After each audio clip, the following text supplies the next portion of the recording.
Esse corte é patrocinado pela KTO e utilizando o nosso cupom FBOTECO você ganha até R$ 100 de bônus. Link aqui na descrição. Me conta o que você achou da declaração do Tite ontem sobre a parada do Campeonato Carioca, velho. Tite mudou, né, velho?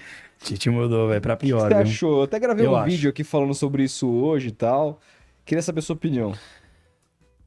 Pra mim, do mesmo jeito que o Tite tem o direito de pensar isso, tá tudo certo. Eu tenho o direito de discordar e de criticar essa opinião dele. Ótimo. Eu acho que se o Tite estivesse treinando um clube paulista, ele não teria essa opinião. E o Tite, ele é muito bom com as palavras. Porque ele fala isso num começo de campeonato em que, se o Tite perde o campeonato estadual, essa declaração serve para minimizar o fracasso. E se ele ganha, Pra maximizar para o sucesso. maximizar o título. Uhum. Entendeu? Então o Tite, que não Lugano uma vez falou, Encantador de de encantador de serpentes. serpentes. Então ele tem o dom da palavra. O Tite tem, isso aí é algo louvável, poder de persuasão. Parece um isso pastor, né? Exato, isso gerou uma repercussão que todos estão debatendo em cima da opinião dele. Agora, futebolisticamente falando, não é possível que um cara que como entende do riscado, como ele, que tá anos na área, não consiga perceber que o Campeonato Carioca, por mais que você tenha que valorizar, que é um campeonato legal, bacana, eu acho que o formato é muito legal também. É. Você Já vai foi bem comparar, melhor. já foi bem melhor. Muito melhor. E você vai comparar com o Campeonato Paulista. Basta analisar, de certa forma, que dos 16 clubes que disputam a elite do futebol paulista, 4 estão na Série A e 7 estão na Série B. Então, de 16 clubes, 11 estão nas principais ligas E do 2 futebol estão do na Série Brasil. C. Exatamente. Então, assim, é querer comparar o incomparável em todos os níveis. Técnicos, financeiros. Você tá entendendo o que eu tô querendo dizer? Claro. Então, Tite, Você pra acha mim, que ele ele é um só... grande, você acha que ele é um grande fazedor de média? O Tite? É. Tite é muito paneleiro. Eu sempre falei Paneleiro? isso. Paneleiro. Claro. Tite é paneleiro. Pra mim. Uma hora que- Isso não é desrespeitar. Eu acho que o Tite, como treinador, desde a seleção brasileira, pra mim ele foi paneleiro. E eu falo isso abertamente. E não é nenhuma crítica absurda, falta de desrespeito. Não, não acho que seja falta de desrespeito. Eu acho que o Tite, pra mim, é inadmissível um bom ciclo como ele fez pré-Copa do Mundo. Foi um ciclo interessante. Nível de futebol jogado. Mas contra ninguém.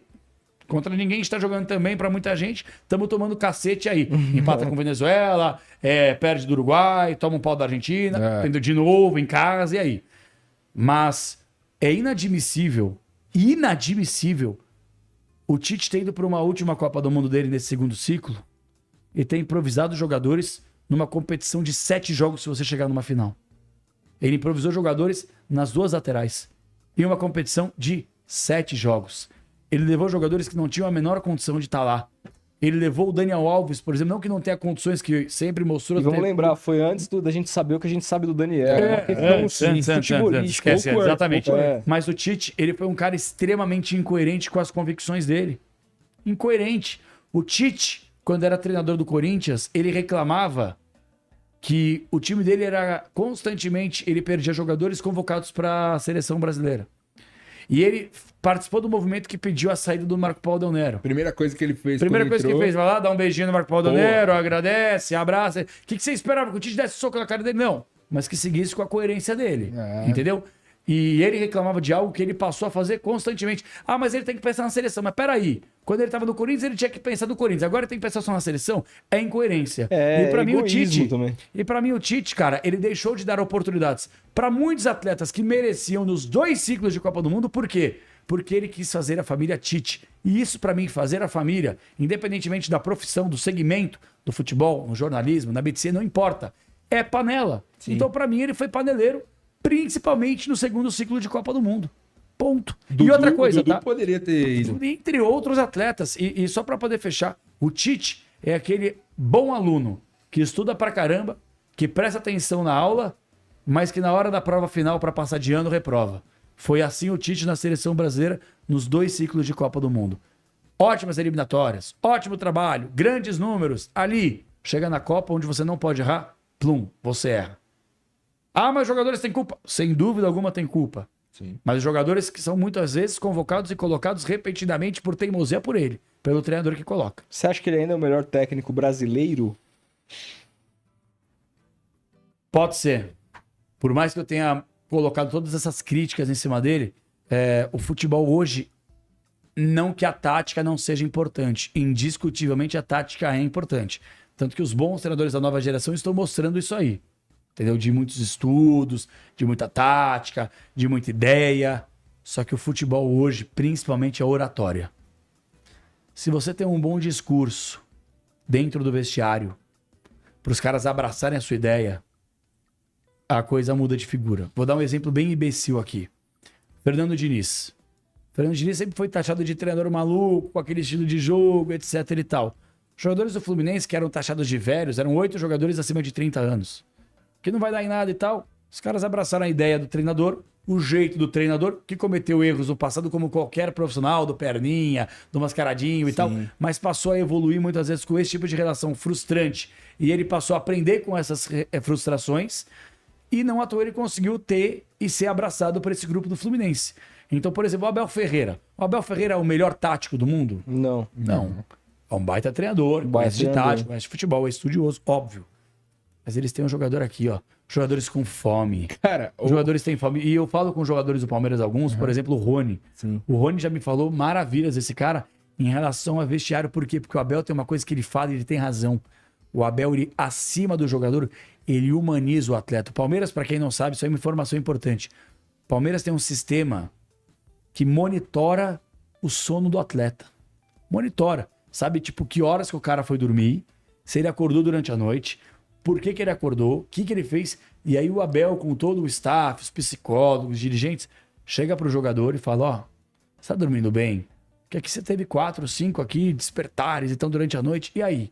E aí o jogador, não, cara, que eu tô ansioso. Por que você tá ansioso? Então o Abel, ele conseguiu humanizar. E olha só a diferença, sem querer comparar muitas vezes o incomparável, mas é importante fazer. Por que o Palmeiras, desde que o Abel chegou, funciona? Funciona porque ele tem os caras na mão. Tem os caras na mão. E ele, mais importante, mantém os caras com fome. Os caras são vencedores de tudo, tirando o Mundial. Ganharam absolutamente tudo. Tirando a Sul-Americana, porque também praticamente não joga, só joga a Libertadores. Qual que é a diferença desse time pro Flamengo? A gente pode até comparar o Flamengo e achar o Flamengo superior ao Palmeiras. Mas o Flamengo perdeu a fome, porque não teve um cara para tirar o prato cheio desses caras que ganharam tudo também no time. Você tá entendendo? Então acho que o principal privilégio e triunfo desse treinador é a manutenção da fome de um clube sedento de sede e de comida nova todo ano. E qual você acha que vai ser a estratégia do Tite para fazer os jogadores do Flamengo terem fome, cara? A resenha, o Flamengo querendo ou não vou falar que deu uma reformulada, mas trouxe alguns atletas que ainda não são vencedores com a camisa do clube. Deu uma rejuvenescida. Deu uma rejuvenescida. Vou dar um exemplo aqui. Eles estão tentando trazer o Léo Ortiz do Bragantino, bom zagueiro. E ele quer ir, né? E me arrisco a dizer que seria a dupla de zaga do Bragantino, né? Fabrício Bruno, que foi muito bem na temporada passada, e o Léo Ortiz fizeram dupla de zaga no Bragantino. Então você deu uma repaginada no grupo. Por exemplo, Felipe Luiz vai embora. Parece que vem o Vinha aí, né? Tá tentando trazer. Luiz Henrique, estão tentando trazer. Estão lá na Europa justamente trabalhando para isso. De La Cruz. Então, De La Cruz, De La Cruz já é campeão da Libertadores, sim, mas você tá tentando trazer jogadores que ainda não têm história com a camisa do clube. Sim. Entendeu? E que querem fazer essa história. E além da oratória, que é muito boa, isso a gente tem que aqui dar uma palmatória pro Tite, ele consegue convencer esses caras a abraçarem a ideia dele. Se vai ganhar, são outros 500. Mas, historicamente, o Tite tem esse poder de conversa. E os jogadores falam abertamente que talvez o melhor treinador em relação a essa parte de se comunicar seja o Tite.